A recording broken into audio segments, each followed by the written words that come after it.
Hello, hello, hello, and welcome to Grief Support Group. This is your favorite radio show where I talk all things pop culture, my research on grief and media, and I answer your advice questions. So, my name is Alex Piscatelli. I'm your host, and this is my second to last KSFS show, which is crazy. I'm still going to continue Grief Support Group in some way. We will see how, but I had to bring, for my second to last show before I graduate, I had to bring in one of my favorite people at SF State. I need to figure out what mic you're on, but I am here. I think it's this one. I don't know. Wait, say something. Tell. Oh yeah, okay, you're here. You're here. Me. Hello. Hello, I am here with Bella. I'm scared I'm going to butcher your last name again. Mayer. Okay, I don't know why. In my head, I say it wrong. It's because of Oscar Mayer. I think so. He ruined it for me. I was literally on the car ride. On the car ride, I was like, Mayer. No, Mayer. I was like, it's not Mayer. It's like the singer. It's like the singer. So it's, yeah. Oh, yeah. Okay, yeah, that makes more sense. That's the better way to remember it. Yeah, the hot dogs ruined my life growing up. They ruined everything. They ruined it all. Yeah, I'm excited to be here. Yes! Not as excited that you're leaving me. I know. But it's okay. I'll survive, I guess. So we are in the same grad cohort, and she's an MFA student here at San Francisco State in the Department of Broadcast and Electronic Communication Arts. Yeah. She studies, I shouldn't say she studies because she's a scholar of it, of disability and media studies. Yes, you are. And you're an archivist. Which yes. I didn't butcher this time. That's okay. Yeah, it's definitely a new title that I've been adding yes. just with everything going on. I was like, oh, well, I should add this because this is like what I'm actually doing right now. Yes. Wait, yeah. So, okay, I want to talk to you. I have a little bit of things I wanted to discuss. I guess I wrote down in the very first section, because we're going to be talking about, I really want to talk about Survivor with you, which is what we'll be talking about a bulk of today. And I really want to talk about archival work as well, because yes. you've been deep in research for it, making a documentary about it, doing it. So it has like fully encompassed my life recently, and I'm just kind of like, sometimes I look away from like analog footage and I look at like 4K HD and I'm like, my eyes can't handle it. Like I feel like I haven't been able to watch like normal television besides Survivor. Yeah, besides Survivor, which we'll get to because you were also doing research on Survivor. So I'm super excited to talk about it. I'm going to take a seat. I feel like whenever I say take a seat, I think of Labubus. Like take a seat. The one sitting, the have a seat Labubu. Yeah. I have one of those. I got a little car seat for it and then I never put it in my car because I was like, I'm scared someone's going to take it. Yeah. And just reach in. So now apparently, didn't you see that like Labubus are like in the landfills or something? Did I see that? Really? I feel like it's like people were talking about how the trend of it is like it's dying. It's dying now because now you can go to Pop Mart and get any Labubu you want. Yeah, because they fill in more of the stock. They do the same thing with like Pokemon cards too, which not to derail to that, but they're so rare, and then they come. Like they print way more of them to fill that void, and then people are like, well, now they're not worth anything. So unless you're getting like the old ones that don't reprint at all, then you're kind of SOL. Wait, I have to show you so Bella had given me and Jack, well, mostly Jack, husband of Grief and Media, a binder with the Pokemon cards. I think for his birthday last year it was. Yeah. And so he put all those Pokemon cards into his collection. Well, I took some of them, but I use that binder now. You took the cute ones? I took the cute ones, and now I have a binder that has so the first page is my favorites. So Psyduck is there, although I call her Duckle. And then it's cute that you make it a her too, because I don't think I know anyone that makes Psyduck a girl. Really? Even though there are so girl girly. Psyducks. Yeah, she's girly. I think Misty's Psyduck is a boy. I don't know. Okay, I don't know like if Psyduck's ever been gendered. I think it's just always been a he to me, but like, yeah, I guess a female Psyduck exists. Yeah, yes. I feel like she's so girly to me.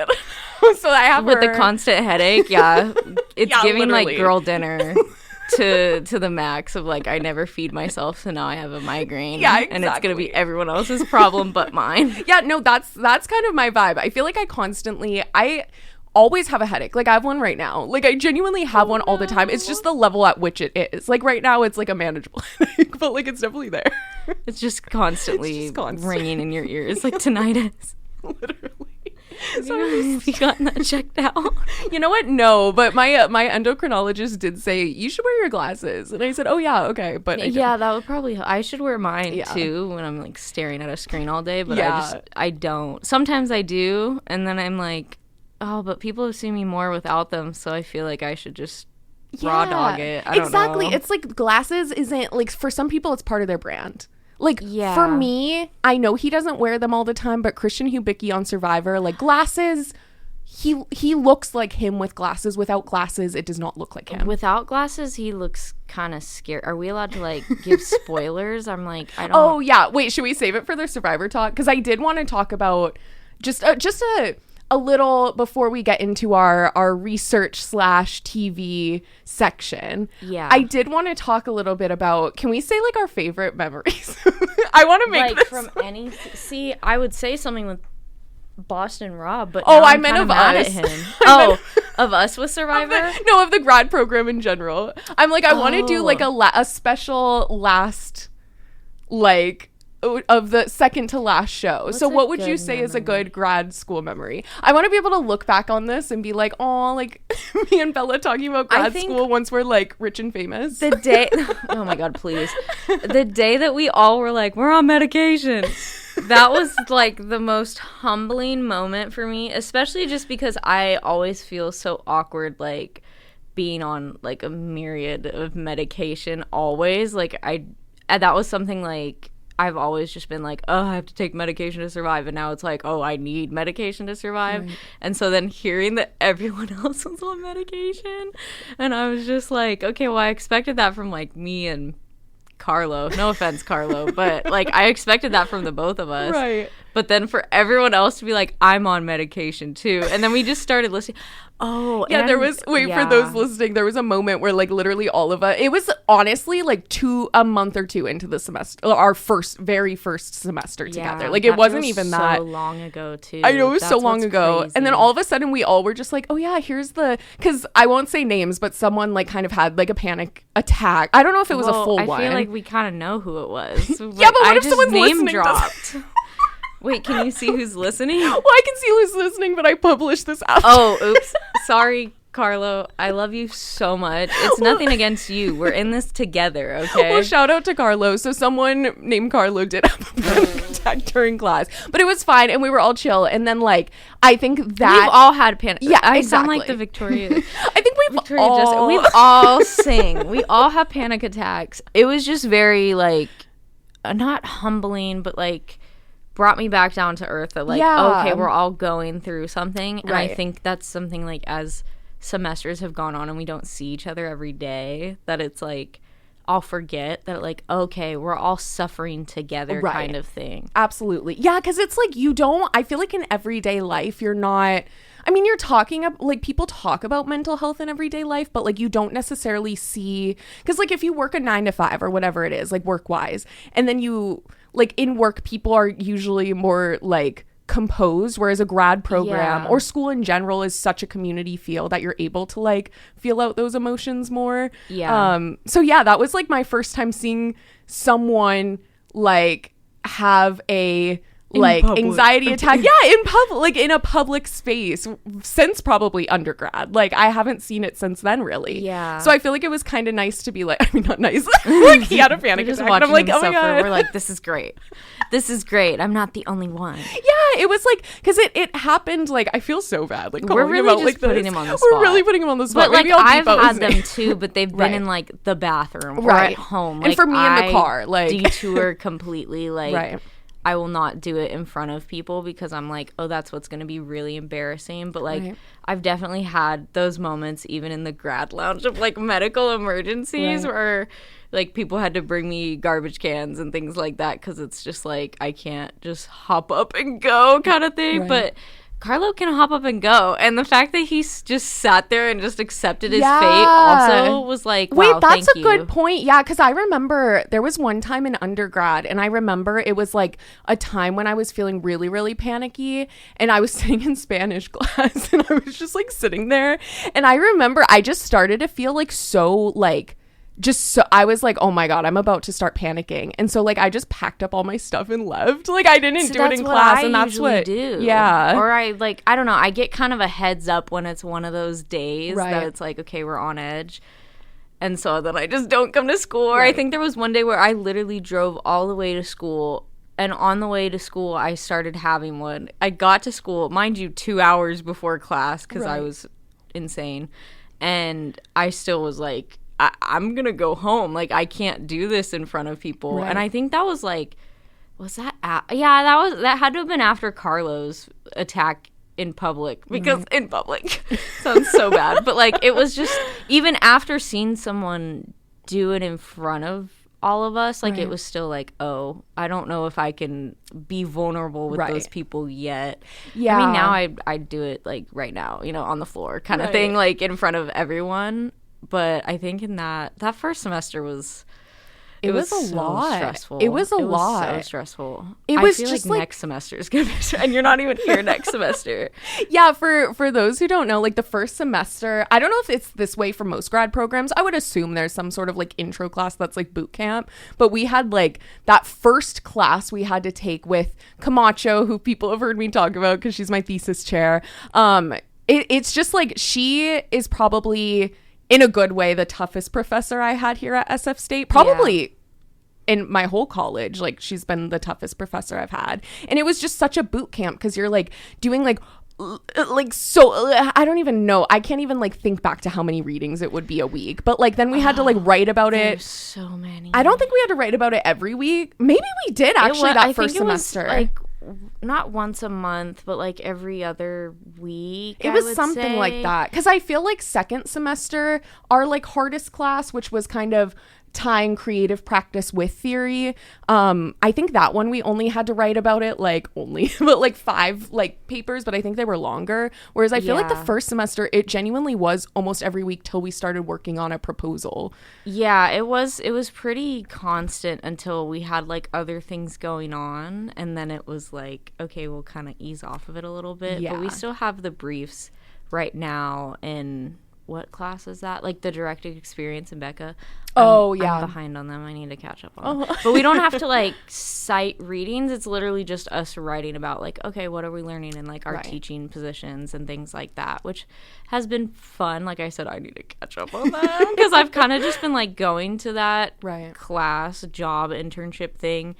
And I've just been focused when I'm there. And so when it comes to like sitting down and writing about it afterwards, I'm like, oh, what do I remember? Because it's like, not that it's like an alter ego, but I feel like I kind of lock in when I'm teaching or I'm literally logging hours. So it's like, it's still like clocking in and then clocking out kind of thing. Right. But it's been a really good learning experience and has definitely kind of put me in this headspace of like, do I want to teach college students? Like, do I want to keep going with this? Do I want to kind of go back to babies, because babies are cute? Not necessarily babies, but like I used to do preschool, and like I love littles. Yeah, because they don't like, they talk back, but like they don't even know that they're talking back, and I love that. Where like with college students, I'm like, oh, you have a working brain. And a lot of times like I just feel like they're so much smarter than me. Yeah, and I wasn't expecting that. Like, not that I was expecting them to be stupid, but, like, they are so bright that now I'm like, oh, I need to, like, be on my best game, be on my best every time I'm there with them, which has been, like, a learning process and a struggle and, like, imposter syndrome in a way, too. Definitely. Which, I mean, Camacho's still, like, around when it comes to, like, advice and stuff, so she's just been like, you know how to write, you know how to read, you know how to do these things, and I'm like, okay, but do I? Like, me just questioning everything. Watch, oh my gosh, my students listen to this, they're like, well, Bella doesn't really pay attention. No, I do. Yeah. I do pay probably too much attention, because I'm just like, now I feel like I'm definitely, like, a perfectionist in a way with that, and I'm like, if I don't have the best feedback, then I'm just going to let the professor I'm working with kind of have, like, okay, let her run the gambit, because I don't know all. And so that's what I've kind of had to learn, is, like, I don't know everything. Right. But then I'll see, like, I don't know if who else is well, I know Alan's in that class, but Alan's always like taking photos with his students, and I'm like, Wait, wow. what's the title of the class that you teach? Wait, the one I teach or the one I'm in? The one you teach. The one I teach is mass communication. So it's like our first. Okay, so it's like intro to mass communication. Intro to mass communication. And then the other one is like the journalism program. Got it. Okay. Yeah. So the journalism one is where I'm like, I feel like they do know more than me because I wasn't, and I'm still not journalism focused. Right. Like I can do more writing for television versus writing for a paper. Right. And so that's why I was like, okay, Jack needs to come in here and speak to them because they're like, they're journalism more. But then it was like, oh, then he spoke to the mass communication class. I was like, I kind of messed this up. I kind of messed up the order of things. But no, it's just been helpful to kind of bring in outside people that Absolutely. are more journalism focused, where like the mass communication class, okay, I know these things, like I understand. I that one I try not to talk as much because I'm like, I have to remember that these people aren't at a grad level. Right. So like the theory stuff doesn't apply to them. They don't know a thing about framing theory, nor do they really want to know about framing theory. Like exactly. That's like, well, no, what's crazy, like when we learn about these theories, like I was thinking about this when we were talking about, which we'll get to, the like archival work and just like how everything is theory, but like we don't know how to like you don't know how to define that till you're in grad school. Like it's like I didn't know what framing theory was, even though I was a journalism undergrad, which for those who don't know, I mean, essentially it's just like the way that you frame a story or a news story or anything like impacts how you think about it. So it's like, yeah, like intuitively most people know that, but it's like you don't know the name of what the theory is. And it's like a visual element, an audio element, all of those things. And so even now I'll be like kind of falling for something in a way, and I'm like, oh right, this is that theory in effect. And like, I mean, it goes hand in hand with like cultivation theory, which is, you know, how you act is based on what you've seen and what you've learned from media. And I think people forget about that a lot too. I mean, well, I don't think people know about it. That's the other biggest thing. And so it feels like a blessing and a curse almost, where it's like, now I feel super aware, but I also feel like a little, not, I don't want to say alienized, but like separated in terms of like, okay, the people that I know that know these theories and get when I talk about them are not going to be like consistent, like daily in my life anymore. Right. That's a good I'm point. Like, oh, I need to not like dumb myself down, but I need to kind of remember, okay, this is for this world, this is for the grad world and like the scholarly world, and this is like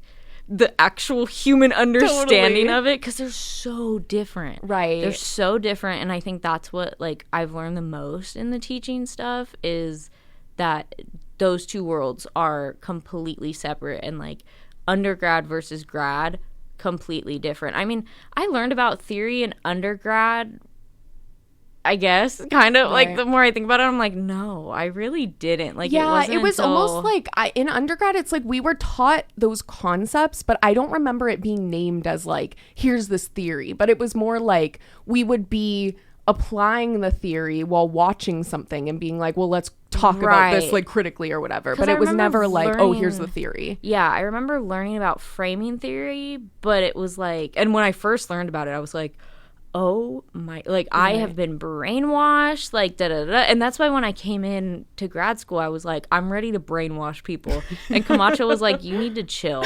I was like, okay, well, that's essentially what framing theory is. And of course, now that's the focus of my research. I'm like, oh God, I really like picked a fan favorite there with everything. But I was like, look, I had to choose. I couldn't go with uses and grats because she hates which because uses and grats is boring, because it's just like, oh yeah, people like use things and they get like gratification for it. That's literally all it is. But it's simple and easy to understand, and so it's like, okay, that is like, and that's what I've used in like research before, is like, especially in undergrad, uses and grats was like my way to go. And so when she was like, don't use uses and grats, I was like, oh man, that's the one like I was really comfortable with, that I like understood already.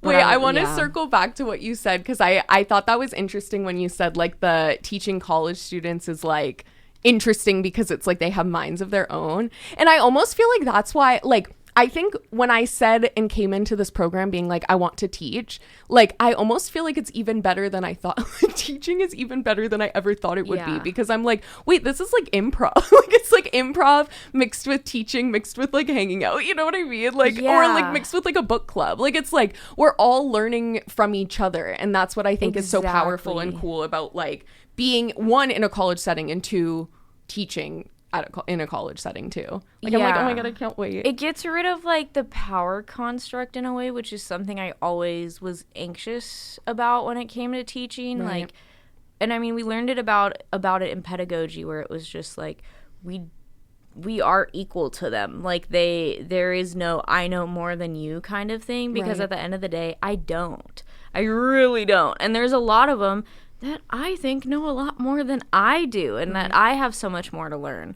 And so it's definitely like a toss-up of like, not that I would want to go teach like little kids because they always have more to learn. Right.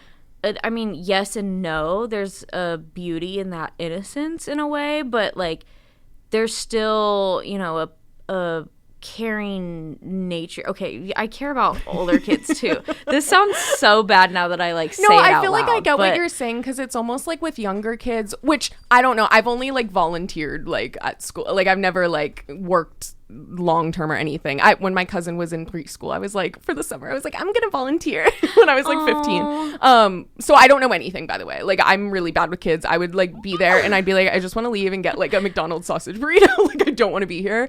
But I think it's like like little kid, like children are so impressionable, and you're kind of like having to teach like the skills like empathy and like being a friend and stuff like that, whereas like college students like already have such a foundation and such a knowledge, and they're already really smart, and so it's like you're kind of cultivating an environment in which you can like encourage them to be the sort of professionals that they want to be. Yeah, and it's a little bit more difficult too, especially with like community college students, because not all of them are there to like sell their soul to this topic. Right. Like, a lot of the students in like the intro to mass communication class, that's just a requirement, a GE to graduate. So they're not there as like, I'm a journalism major, I'm this major. And like, I mean, we have people even in the journalism class that aren't journalism majors. It's also an elective you can take to graduate.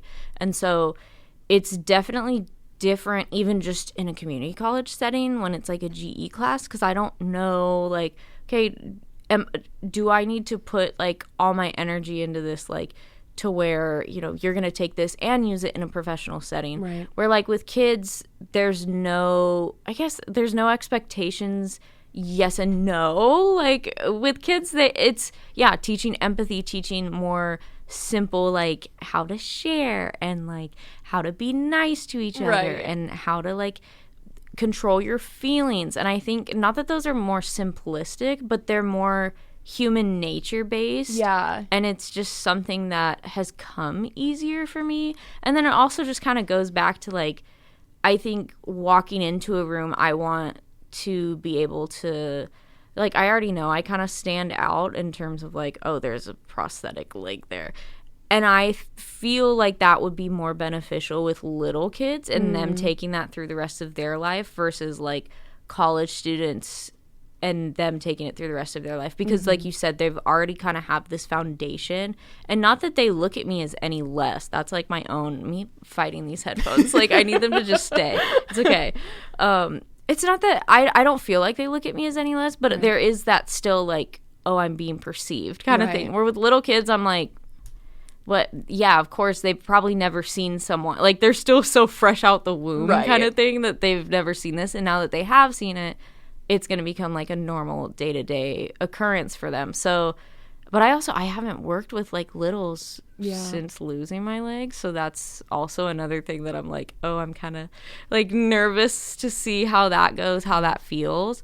But I mean, community college is also just a blessing to see all of the things they already know and what they bring in and teach me, because it's something like there's so many different perspectives already, and this is something that like little kids don't have, is they can't like, I mean, they can tell you their parents' life story, but like, do you believe it kind of thing? Like totally. Some of them they will just tell you everything.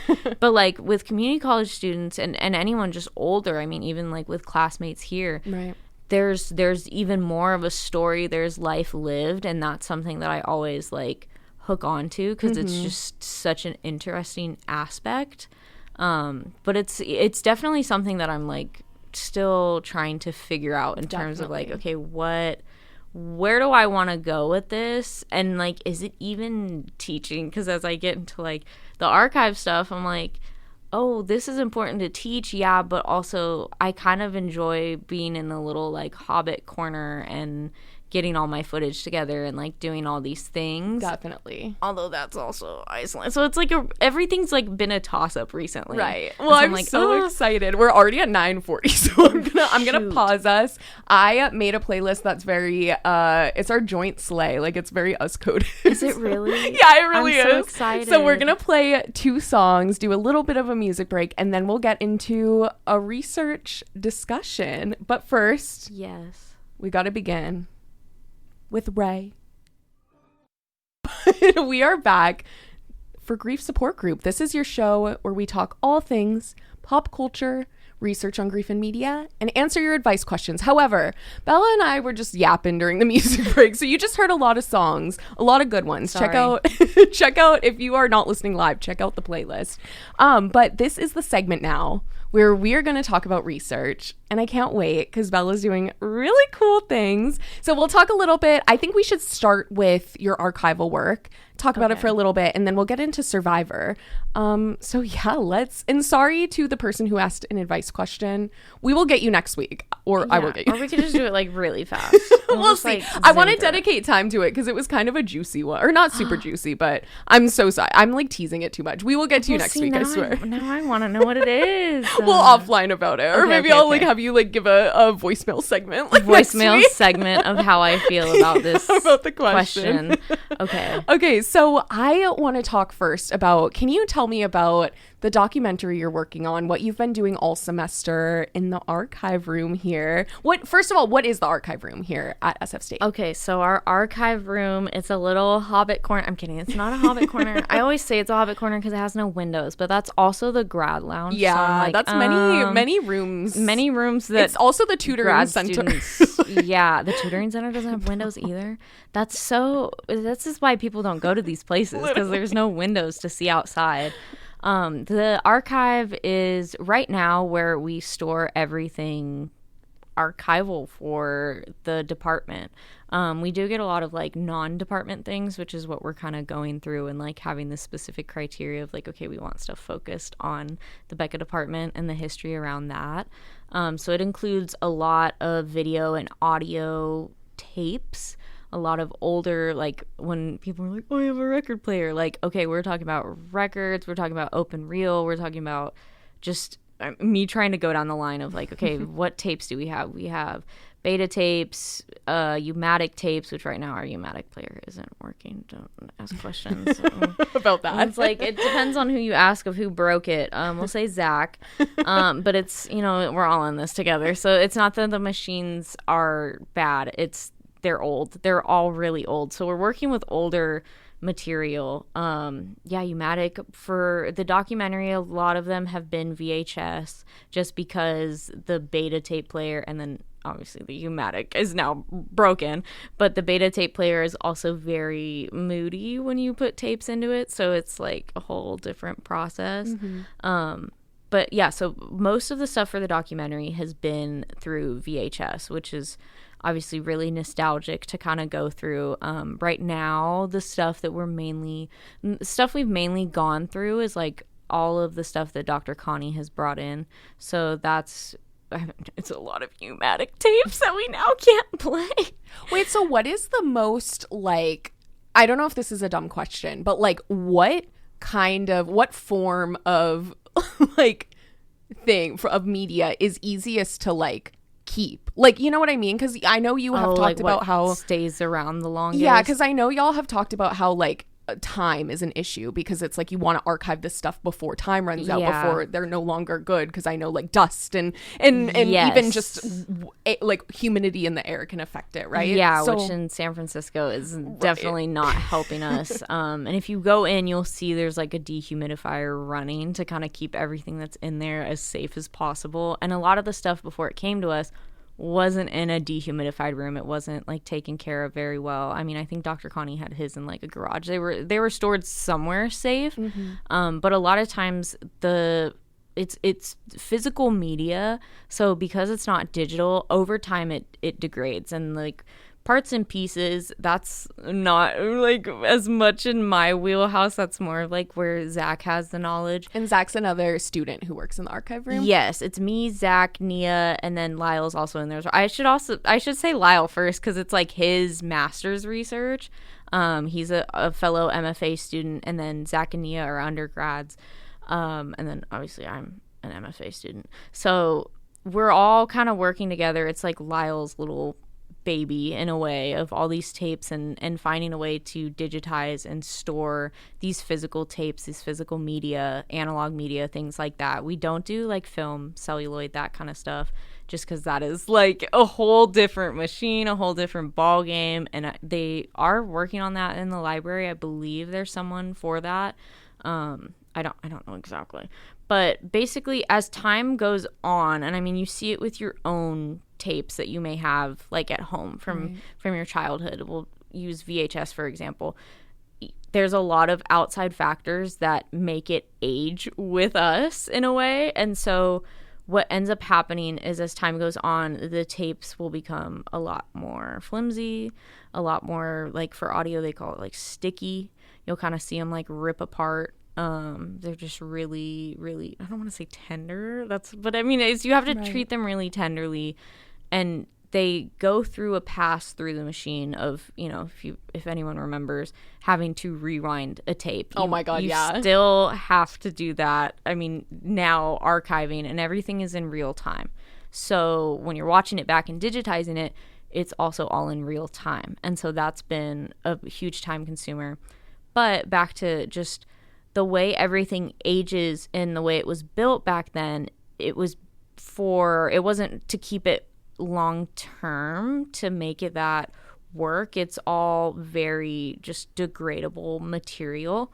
And so VHSs, beta tapes, I'm like going down the line, U-matic, those things, and then also the open reel audio tapes, they all have like kind of a lifespan. And so I had to see which I'm like it's like something archive. I don't know their full. I like quoted them, and I don't know their like full legal name. I just know the abbreviation. They gave like essentially a shelf life to the tapes that still exist, and this was like in 2025-ish. They said there's like 5 years left, so it's like right. It's time is running out. The bigger issue, just besides like the tapes degrading, is the machines playing them as well. The machines are also aging, and they're all mechanical pieces. And so I'm still learning the process, and over the summer going to be learning more. If Zach and Lyle will have me, because then Zach's leaving, is I need to learn kind of, okay, how can we fix these things? And it's still something that even like Zach doesn't even know. We're all still kind of figuring it out. Because it's so technical, it's so like robotic in a way, and a lot of these machines have like fail safes. They have like a backup, depending on what type of machine you have. If it was for recording in a studio, they have all these backup measures to keep from the tape itself being destroyed. Others don't, and so you gotta hope and pray. Like if this is the master tape for something, the machine's got to be working, or it's going to destroy it. And then we're all just standing there like, oh, this is really bad. Right. Oh no. Like, so it's definitely a process to kind of make sure everything's working, the technical aspects of the machine, and then making sure the tapes themselves can be run, or will the tape itself jam the machine? Right. So kind of figuring those things out, but it really is a race against time. And that's something, like, we don't have enough hands. We don't have enough, like, even in the documentary, I ask them, like, okay. Oh, wait, talk about your documentary. Okay, yeah. So I'm like, it kind of all goes into one thing. So the documentary is to really just kind of showcase some of the footage that we do have in the archive, which right now, our main stuff through Dr. Connie's box is like State of Events. And that's our show here at Becca at Broadcast Electronic Communication Arts program. Me saying the whole name is I know. Whenever I tell people the whole name, I'm like, it's basically like mass media studies. Yeah, I'm like, everyone asks me what I'm studying. I'm like, Becca. Oh, that's a woman. Let me explain this to you. Let me spell it out for you. It's such a long name. And they write it out on the degree. And I'm like, why did you do that? Like, I don't like it. It looks so silly on my degree where it's like Broadcast and Electronic Communication Arts Department and Cinema. Oh, I'm like, yeah. It bothers me so much, but it's fine. It's okay. We'll get over it. So State of Events is like our news show here at San Francisco State. And we've had it for 50 plus. We've had it since the beginning of time. Yeah. But after Christ died. But low-key it feels that way. Like I'll come in the archive room and y'all are watching these old tapes like from the 80s or from whenever. Yeah. I'm like, it's so crazy just to see, I don't know, the way not only like fashion evolves, but the way we talk, like all these, what news is important to us at different times. Like it's really cool to see. And it's just so crazy. Like, yeah, seeing the news then to the news now, that's something like I've had like a moment with Zach and Lyle and Nia where it's like you're listening to the tape play and you're like, this sounds like the current news. Like, are you kidding me? Right. Like your heart kind of drops for a second because you're like, it sounds like I'm listening to the news in the other room at home. And I'm like, wait, this was something that was going on then. And so it's really eye-opening and scary in that sense of like, oh, we're either still in a war or this is still a conflict going on in the world or whatever it might be. Like, yeah, like older generations might talk about these things, but they talk about them in past tense. Right. And it's something that if it doesn't affect them, then it's, like right over the head kind of thing. And so listening to it in the archive and kind of like turning around and being like, wait a second, that's now, right? But it's not now. Like this was 30 years ago. Like, oh, I can't cuss on the show. I'm like, oh, pooey. Oh no. Oh, poo poo. Right. So that's something that's been really eye-opening, and also the effort put in. Like now, when we do a picture-in-picture, it's very much just like boop, putting a photo on the screen. Back then, that was hard for them to do, and so they would have them on a TV screen behind them and transition that way, which I was like, oh my gosh, there's so much time and effort put into this. And even their graphics, the graphics that they did put together for like sports and stuff, I mean, I just know before AI and like that kind of stuff came around, I mean, AI has always been around, but like when I was editing before AI, like graphics, they took a while. Right. They took a second. And especially if like you really wanted it to look good, you had to put in the time for this like 5-second thing. And like motion graphics were so much time for something so minimal. But it's still, it would be worth it at the end. And so like seeing their graphics, I'm like, I know someone took weeks, if not months, to put this together. Wait, I kind of love that because I feel like you think about now a lot of work. I don't know, like there's almost like effort goes down when efficiency goes up, but it's like, why do we have to be efficient? You know what I mean? Like why? Right. Like I was talking about this recently with someone because like I hate like an AI like graphic. Like if someone has a flyer and it's AI or something, I think it looks so ugly. Like I literally hate everything about it. It looks so bad. And I'm like, I mean, listen, I'm not a graphics expert. I have a Canva premium subscription and I use that. I use it so hard. And like Canva has the AI plugins, but it's like, I could avoid those. Exactly. And just put stickers. Exactly. Like, I put my cute little stickers. Like I use their things, but Canva was made for people who don't know how to use Photoshop because I don't know how to use Photoshop and that's why I'm on Canva.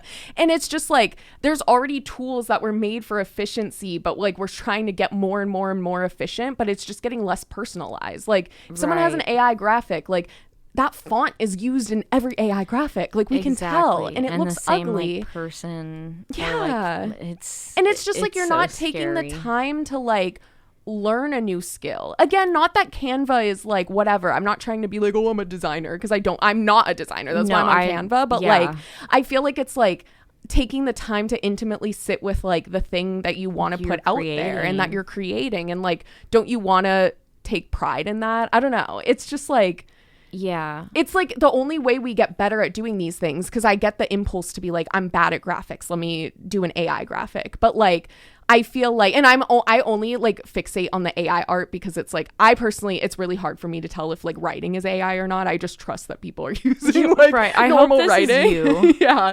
But like, I feel like, oh my God, hello, there's more noise in the in the studio. They're waving to me. Hi. I can't, if there's a distraction, like I get distracted. Like, no, same. I'm like, I feel like the little dog from Up that's like, squirrel. No, like that's what, see, and now I'm looking at the parking enforcement and I'm like, I literally don't get ticketed, but I'm like, why are you driving around so much? Yeah, so what I was gonna say, now I'm getting distracted by the window, but what I was gonna say is I feel like it's really hard for me to tell like if writing is AI, but if there's a graphic, like I can tell that so SHIT, like I can see it easily. Right. But I think like the whole point is to take effort and take time, and then you get more efficient when you are building those skills in yourself, rather than using a platform that's supposed to be whatever. It pisses me off. Well, and that's kind of the point with like the archive and the archive documentary, at least, that I'm trying to put together. And what's been kind of a struggle in the process too is like I care a lot about it, and I do, like, because I know none of that was AI. That was someone's blood, sweat, and tears and time. And so I really want to like do it justice. I don't want anything with AI touching it.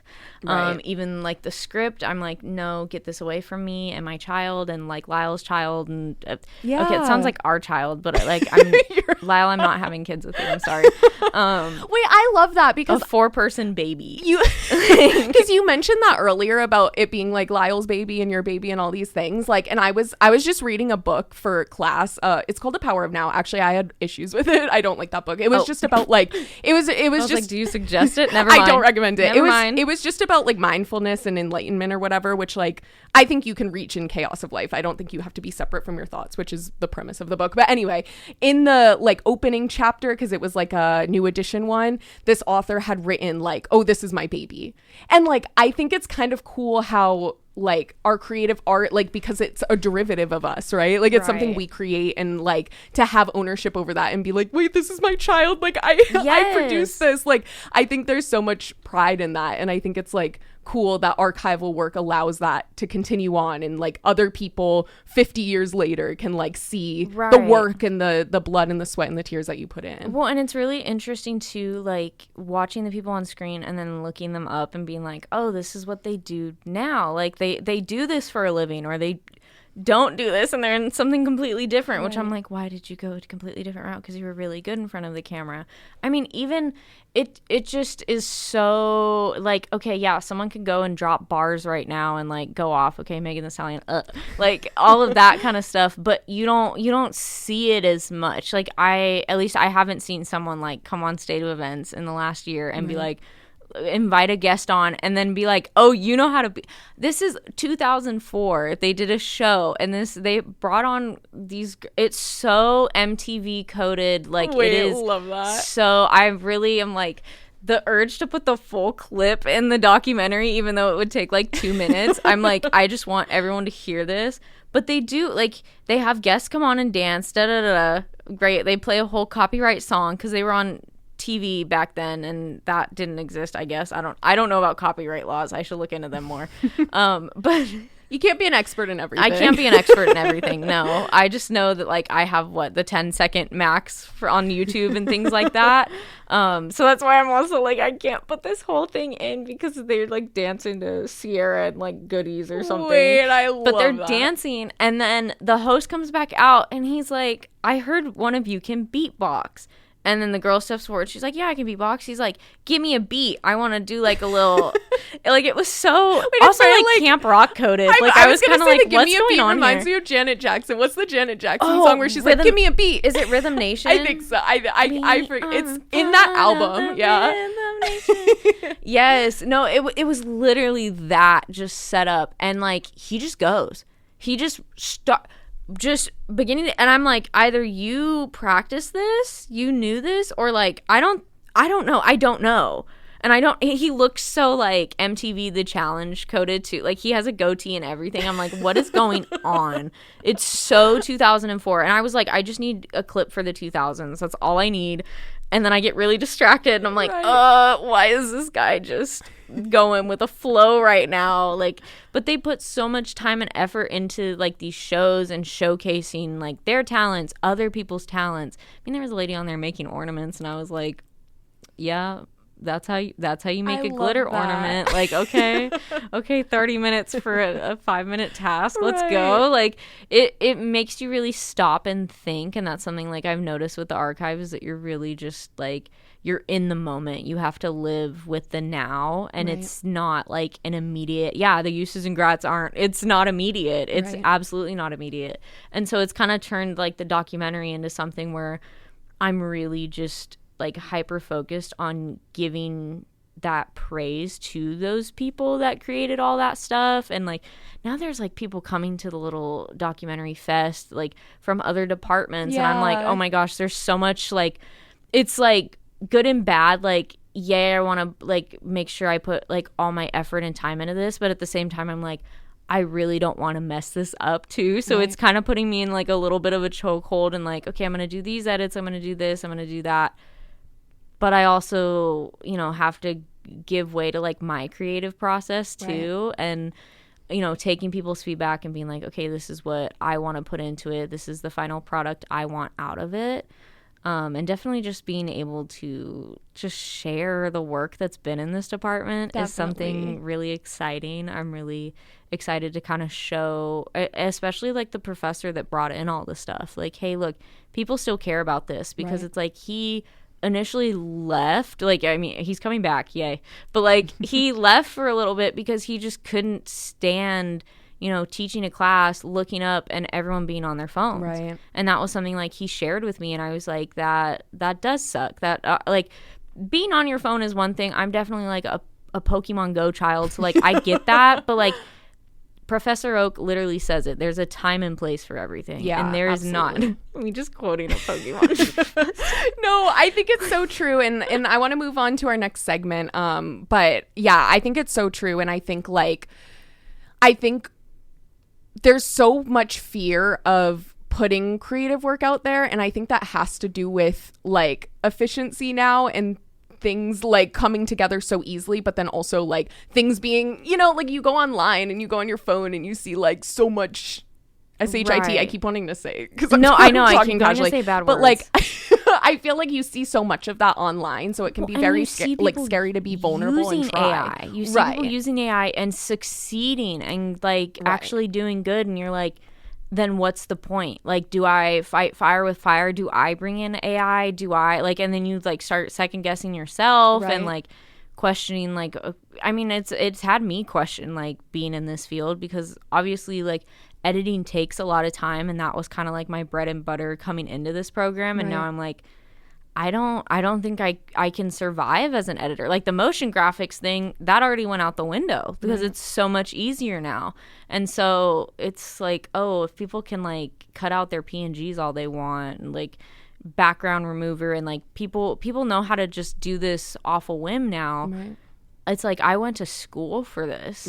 So it like makes you kind of question like, what am I doing here? And it's something I still kind of question even now with like AI and writing. Like I feel like I've gotten that's a whole topic that I'm like, I could go down the rabbit hole with. But it's really difficult to be in the creative field right now and have to like see other people succeed with AI. I'd rather see people succeed without AI, and be like, wow, you're just really good at that, versus like knowing they're getting by with something that isn't even themselves. Like, I think we'll see a reckoning. I really do. I feel like people are starting to reject it, and I feel like the people who, I think a lot of people have already rejected it, but I think people are starting to see like, oh, this is so blatantly not. Like, I think as we're getting into a time where like people are, I mean, it's what, okay, well, now I'm talking about something that we didn't talk about on this episode, but Bella is going to be on Grief and Media Project, which is premiering on Monday.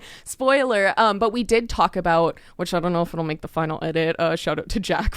Put it in it. Jack. But we discuss like the theatrics of a certain album that we discuss. And I think we're starting to see a rejection of like soft girl era, or like, you know what I mean? Or just like not trying or not caring. Like, I think people want theatrics. I think people want like creative energy. I think people want people to be vulnerable and authentic and try. Like, I think what we're going to start seeing is the importance of trying. Like, even exactly. I just feel like I really feel this way. Like, even if something is like poorly written, like you're gonna get better. Like, writing gets better, design work gets better, like editing gets better. Like, the more time you take, right. Like I feel really confident in my writing now, but I have been blogging since I was 18. I am 20. I'm about to turn 30 in literally, oh my God, like a week and a half. Like, oh my gosh, like you're so close. The only reason I feel confident doing the things I'm doing now is because I've been doing it for like 11 years now. Like, it's just like, I think taking the time with the things we do is so important. Okay, we are genuinely almost at the end of the show, but I want to give like a 5-minute quick Survivor discussion. Okay. Because I've been annoyed. I'm going to tell you that. I've also been a little bit annoyed. The only thing I applauded was like the last episode, which I'm not up to date. The last episode I watched was last week, so Mr. the Mr. Beast of it all. Yeah, it's talking about AI graphics. I'm kidding. Oh my God, Mr. Beast. Okay, here's the thing. I'm never gonna call him Jimmy. Jeff is pissing me off because he's like, Jimmy. He was calling him Jimmy. I'm like, who the hell's Jimmy? I don't know who Jimmy is. Like, I only know Mr. Beast. I only know Mr. Beast, and even that is force fed. However, at least Jonathan didn't call him Mr. Jimmy Beast. That's what I was expecting, was him being like Mr. or Uncle Jimmy or whatever. They all like try to call him Uncle Jeff, and I'm like, get out of here. Here's my thing. I'm ready for Jeff to retire. That's my thing. I think what we're seeing, season 50 is not a bad season. And the reason it's not bad is because we have these characters that are like, and I say characters because they're playing a part on the show. Like, obviously they're real people, but I feel like we're seeing these characters that are like unafraid to fit Jeff's mold necessarily. Like, someone I've been really impressed by, and I know this is like a spoiler because it happened last night, but I won't say who got out or anything.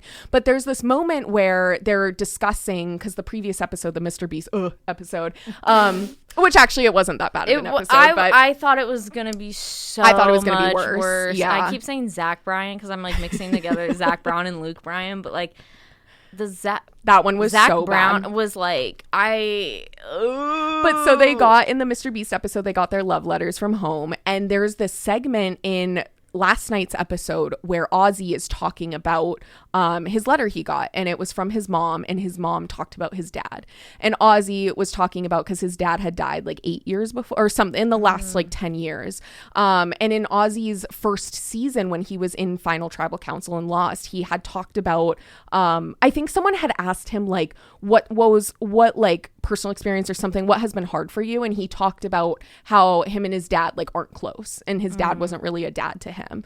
And then he talked about how now he got that letter from his mom and like had to kind of think about his dad in that way because the words were right there on the letter for him.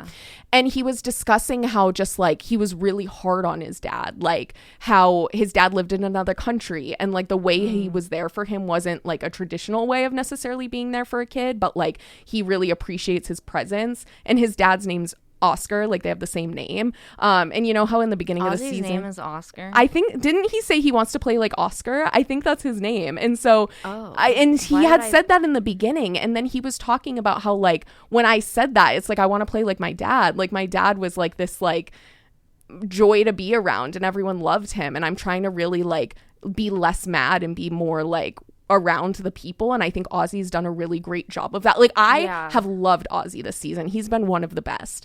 And I think like seeing that sort of like grief being discussed in that way, it's like it's not forced on us. Like I think sometimes Survivor, especially in the new era, like particularly in the new era, has been like forcing these like storylines, and we're supposed to be like, I'm sorry because like obviously appreciate Christina opening up about grief, Christina from season 49, and I don't think it's her who did this, but like I think they made it such a moment where I'm like, I don't care about Christina, so like why am I gonna connect with this? I didn't feel a connection to it, even though like she was best friends with her mom. Like, it's like, we had very similar experiences in terms of like what our mom meant to us, but I didn't connect with her. Whereas like Ozzy, even though I didn't have that experience with my dad, like I was very close with my dad, but like hearing him talk about his grief, you care a lot because you have seen his character outside of his grief, and like you can appreciate it being brought in this moment because it doesn't feel like Survivor was forcing this story. It was more like, I'm going to talk about it now because, oh my God, there was this moment that I have to. Like, I can no longer hold it in. And so I think Survivor 50, despite the Zach Brown or whatever his name is, despite the Mr. Beast, like, despite the Billie Eilish who doesn't even care about Survivor, because there was an interview with Amy Poehler and she was like, oh, like, I don't know, they named this idol after me. She doesn't even care. So it's just like seeing... Well, it didn't even work out. And it didn't even work out. The person who had them, found two of them, went home. And I'm just kind of like, bruh, really? You put this into play and then no one even got to use it. I don't even think anyone has... No one has used any of them. It's so dumb. So it's just like, I think Survivor is trying to force so many things so much when like the whole point of the show has always been to allow what comes about to come about. You know what I mean? Like they're already... That's how Cirie got to be Cirie and like the fan favorite, where that like she's still in this because people care so much about her. Right. And it's almost like they see the success of Cirie and they're trying to make like New Era be so many people who have these storylines of like, oh, I never thought I'd be on this show, and like now I'm literally the best at this game, like, and they're not going to get that because they're trying to force it. Whereas like you get someone like Cirie, you get like Sandra, you get Parvati, you get like Tony, you get all these people because you let them be them on the show. Right, you let them be themselves. So I'm over it. Well, I'm not over it because I'm always going to watch Survivor. But I'm always tuned in, but what had happened was... Yeah, what happened was why I'm complaining all the time. But I don't know. So I think this season has been going really well because even a lot of people complain about someone like Joe, for example. I love Joe. I feel like he's bringing something... You want people that are like kind of annoying. that are like forced in their ways of like, I am doing this and nothing else. Yeah, and then they just edit around his personality because they can't predict what he... I mean, okay, they can kind of predict now because it's like honesty and integrity and loyalty and da-da-da-da.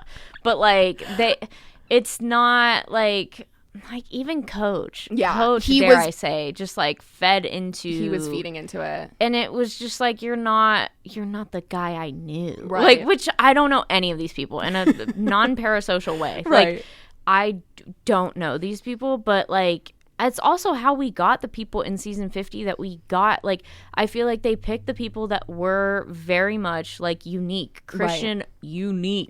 Emily, unique. Those people, you picked unique people and then you're trying to fit them into this mold of what you want them to be. And it's like, that's not Brother Jeff, like Uncle Jay. Like, no. Like, even them like calling him pet name or like family names. I'm like, hate that's it. I hate it because a good host, which Jeff always was, is like, yes, they narrate the show, but the show's not about them. Like and Jeff is making it too about, like, why is he doing a challenge? Like, and I hate to complain, but that was so funny. I hate to complain too much because it's just like, I do love Survivor ultimately. Like, it is my favorite show, but it's just like, I think we're seeing in this season why the New Era has failed, because the parts that are good about this season are not Coach trying to like be a character, or they're not like like I love Christian, but they were over editing him way too much in the early season. It's just we like the stuff like Joe being I personally like Joe being petty, or like Ozzy just like talking vulnerably and not trying to like put on an act when he's doing it, or just Cirie literally being like the best at this game. Like, it's just like, that's what we like to see. So that is my qualm with Survivor. It's so well, and even him doing that competition and like just sucking was like, bro, really? Like it was like, it was just so like, I'm like, he's fully fed. Like, what is going and then on? The fact that like they did better than him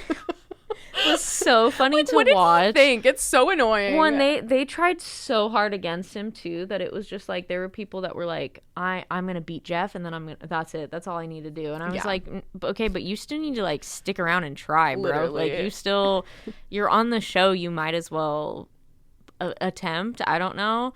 It's just very much like, why? Who cares? Yeah. Who cares? And for Rice, I guess, sure, we'll take it. But like, it was just like, oh, we want to add in this. It feels like they say hands of the fans, and I'm like, where? Yeah, where? What fans are asking for this? Fans? Because when I go onto Reddit, it's a completely different story. Yeah. And like, I'm scared to say who my favorite is because I'm like, I'm gonna watch the last night's episode and they're gone. That's been like, say it. I won't react. My favorite is Rick Devens, per usual. Obviously him doing the little Mr. Beast thing is like, that was so Rick Devens coded. Yeah. I mean, I also thought like Rizzo would be like, I'm gonna do it too, which I think he was, and then Suri was like, don't you do it. I'm like, don't you do it. But yeah, no, I love Rick Devens' gameplay because it's like, you're on Survivor, you might as well like go balls crazy, to the wall. yeah. Kind of. Am I allowed to say that? Oops. I think so. I don't think it's a bad word. Yeah, balls to the wall is balls to the wall isn't. Unless you take it literally, then but he's been a really good player. The person I'm really not disappointed with, but like, what are you doing, is Emily. Okay. I don't know what is going on in Here's Emily's my mind. hot take. I think they're not because I feel like she's always been like this, where she's flip-floppy. I love watching her in there's Rob has a podcast. They do Blood on the Clock Tower, which is just like a social deduction game. It's like my most nerdy thing is I'll sit and make my matcha and watch this on YouTube, but I love it. Like, it's just so fun. But she'll be on those games because it's like Survivor people playing it. And she's crazy. Like, she's honestly crazy. And I say that in the most positive way. Sincere. I love her. That's like, what it feels like. she's there's just a, like that. a hole missing there in the storyline. I think they're like not editing her. I feel like they are editing every man. And then other than that, they're editing Suri and Aubrey. Other than that, they're not doing any other woman like justice in the edit, I feel like that's basically been it. Which is I think either Suri or Aubrey. Why do I want to say Audrey? Aubrey, right? It's I think Aubrey. one of them it's just are going to people win. don't spell it right. Yeah. I know they're really setting up the edit to where it's going to be. It's going to be a woman because it's been how the men have failed and not how. You know what I mean? Like, you can tell in the edit, it's so centric. It's definitely leaning Aubrey. I think so. I think she's going to win. That's my guess. I know. If she makes it to the final three, I feel like she would. Mm-hmm. I just don't know. I don't know who the other two would be. Like, I know. I think it might be Aubrey, Joe. If I had to say, and then we'll sign off after this, but I think if I had to say my final three, it would be Aubrey, Joe, and... Is this your final three or a realistic final? If I realistically think, if it was my final three, me trying to figure out who went home last night. If it was my final three, it would be. Well, should I say who my dream final three based on who's left as of the Mr. Beast episode? My dream final three would be Suri, Emily, Ozzy, with Suri winning. But my realistic based on what's going on in the game and who, because I genuinely think Aubrey's gonna win. I think it'll be Aubrey, Aubrey, Joe, and I can't think who else I think it's going to be. The reason why I think Joe, because I think he's getting a losing edit again. Yeah. I can't think who feel else. that vibe because it feels like they're forcing us to hate him, and it's like, I don't really hate him. Mm-hmm. I mean, like, I'm like, okay, the honesty, integrity. I think it's funny. Like, I love that. I love difficult personalities. Like, exactly. That's what makes it really just interesting to keep watching. Although I do think like he needs to be more social. Like he needs to be a little bit more talkative, like a little bit, unless they just don't edit that. Yeah. And I'm like, it's hard for me to say what I think is going on because at the end of the day, I am also an editor and I know that this is bits and pieces. Right. Exactly. And so I'm like, every time I want to say something, I'm like, I stop myself because I'm like, oh, I don't know if this is the truth. Like, I mean, I knew from the beginning, like, if Rick Devens was going to be around for the Mr. Beast thing, which I didn't predict it to be like that. I definitely thought the Mr. Beast thing was going to be more like Zach Brown, and I was scared. I was like, scared. I really don't want to watch Mr. Beast swim underwater. Okay, wait, say your final three, and then we'll sign off. Oh, yeah, oops, sorry. Okay, final three, my hopes and dreams and prayers, Rick Devens. You about to say Christian, he's not there. Yeah, Rick Devens, Aubrey... but I don't think them two would be in it together. Okay, I was low-key thinking maybe they could be, but I don't know. I swear to God, I'm saying Rick Devens, and he's the one who went home last night. Like, I'm going to cry. How dare you? I mean, he just got us all $2 million. Wait, can I give you a spoiler, but I'm not saying who went home? Yeah. 2 people go home. Again? Yeah, it's so annoying. The blood moon again? Okay, wait, say your final and then... Yeah, Rick Devens, Aubrey, and God, who's left? No, I see. Yeah, it's either going to be Ozzy or Suri. Like, one of those two. I really hope. I think Ozzy could win it. I think his game this time around was a lot. Like, you came back and were completely different than what people expected, and I think that's what can win the game. Right. But I'm also scared because, like, he kind of needs Suri with that guidance sometimes. So I'm like, it's a toss-up between him or Suri. I don't think it could be both. Yeah, I don't think it could be both either. Because if they both go to the end, then I don't see Ozzy winning. I see Suri winning is winning no matter who she's in the finals with, like, without a doubt. I think people would vote for her. But this has been another. Yes, I feel like we could yap so much more. Talk constantly about this. This has been another episode of Grief Support Group. Thanks for having I'm so me. happy to be joined by Bella. Where can people find your documentary once it's completed? Oh, that's a great question. It'll probably be on the Becca Media YouTube channel. I believe they're being posted there in full, which now that I'm saying out loud, I really can't put in the full, like, Sierra dance thing, because then it's going to get taken down. That's true.